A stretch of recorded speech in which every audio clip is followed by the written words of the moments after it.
Welcome everybody to the Finance Road Trip Podcast Part 2, the Black Wall Street Tour, also known as the Digital Financial Revolution Tour, where I take you on my journey to 22 cities with cryptocurrency exchange owner Naja Roberts with the goal to close the wealth gap through group economics and financial literacy and a focus on Bitcoin, which we believe to be the evolution of money.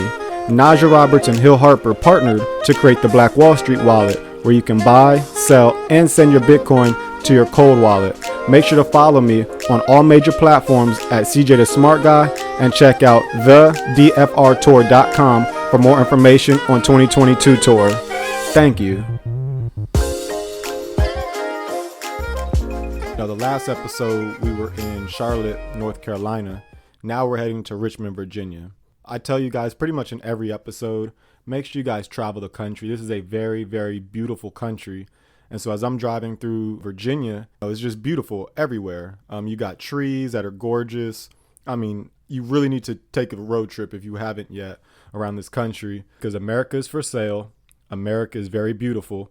The billionaires are buying land at astronomical rates right now, because land, you can grow vegetables, you can grow food on it. You know, it's a natural resource that continues to bring additional natural resources to you. So make sure you guys are thinking about buying land. I like Virginia. So a little background about me, I'm from California. The racism in California is very different than it would be around the entire country. Slaves weren't promoted in California. So like slavery wasn't promoted. If there were slaves in California, it's typically from somebody who came out of state, brought their slaves over there, probably around like, the 1849 gold rush, because the slave owner may have been trying to get rich. So they brought their slaves over there to help them out. So California isn't deeply rooted in racism. It is there, but it's more hidden. It's covered up a lot more. There are laws that have been racist. Like, the reason why assault rifles in California are viewed as bad is because when the Black Panthers marched to the Capitol, Ronald Reagan, then that was the governor of California, he linked up with the NRA and they banned guns or certain types of guns in California. So there are lots of, racist rules. There's lots of racism in California. You had the Watts riots in the 60s. You had the LA riots in the 90s. So it's still definitely there, but it's not as deeply rooted as, say, a Texas. Texas, to me, was the last state to let go of their slaves. So I still feel like, they're still angry about that, a lot of them, because it's like, you stole something from us. That's their mindset. And so California and Texas, to me, are the extremes. Me being in Richmond, Virginia, I felt like it was like a middle ground, in the sense where, the Civil War was fought in Virginia. Family members killing family members over this concept of slavery or staying with the Union or whatever the battle was in their minds. At the end of the day, they fought each other over it. And so in Virginia, I had conversations with white people who were openly racist, openly prejudiced. You speak about it. It's a little different to me, because it was like, well, I'm not used to speaking to these people. The first thing you want to do is attack, or defend yourself. But when you can have open dialogue with somebody who can demonstrate why they view things the way they are, their real issues, and not actually try to pick a fight, because at the end of the day, in their minds, the war's already been fought. So they don't want to fight. They just want to express themselves. If they're racist. They leave you alone. They go about their day. They might have their Confederate flags out there. Definitely seen some of those in Virginia. But a lot of the times I felt like it was a healthy conversation. California talking about race, to me, it doesn't end healthy. And in Texas, to me, a lot of times it doesn't end healthy. But I feel like in Virginia, it was a healthy conversation, healthy dialogue. So shout outs to Richmond, Virginia for that. Not just Richmond, but Virginia as a whole. I know that when the Unite the Right rally happened in 2017, I was in Charlottesville. A lot of Virginians do not appreciate that, because in their minds, the war was already fought here. Get out of the state. Most of the people that were at the Unite the Right rally, that was when the white supremacists all came from different states, different cities around the country, came to Charlottesville to basically protest the taking down of a Confederate statue. So people who came from all over the country decided to protest the statue in Charlottesville. And the people in Charlottesville and Virginia don't like that. And actually, one of the young ladies died from that event. And so a lot of white people they're not happy about that, a lot of them. So to me, Virginia is trying to continue to stay healthy because they do not want to fight the war because they have people who have died for it already. That's my take on Richmond, Virginia.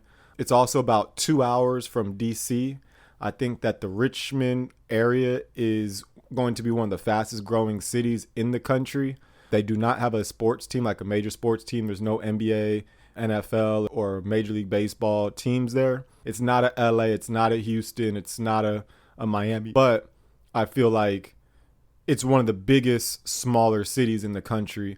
I feel like the development is growing. It's not too far from the water. It's not too far from DC.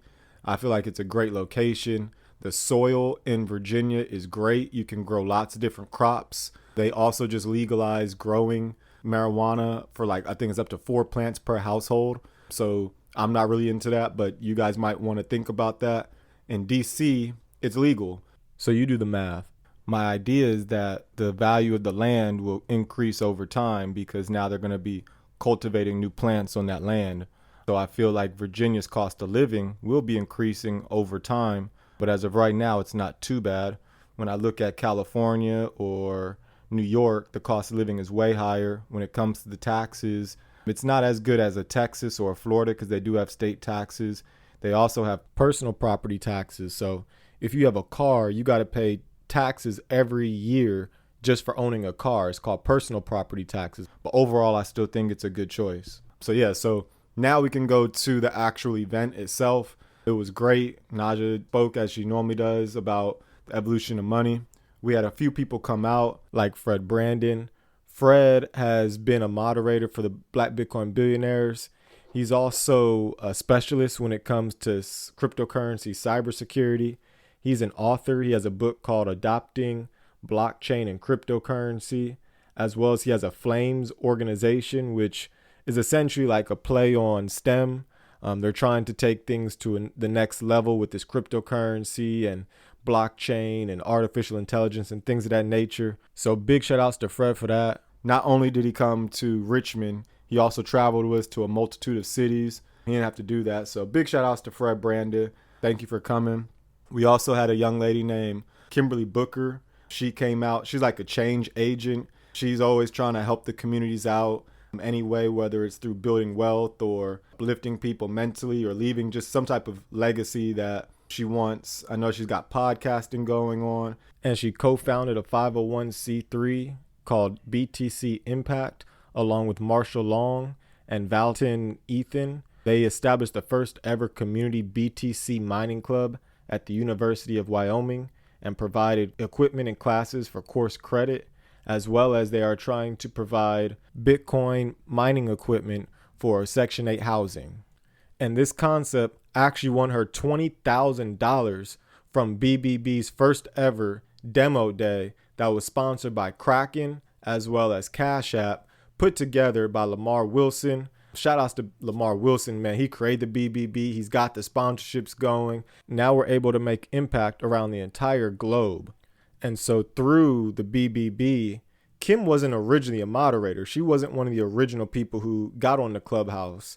She was one of the people that was still learning about it. But through learning, she actually became a BBB moderator for like the entry level crypto classes that we have on Clubhouse. So big shout outs to her for that.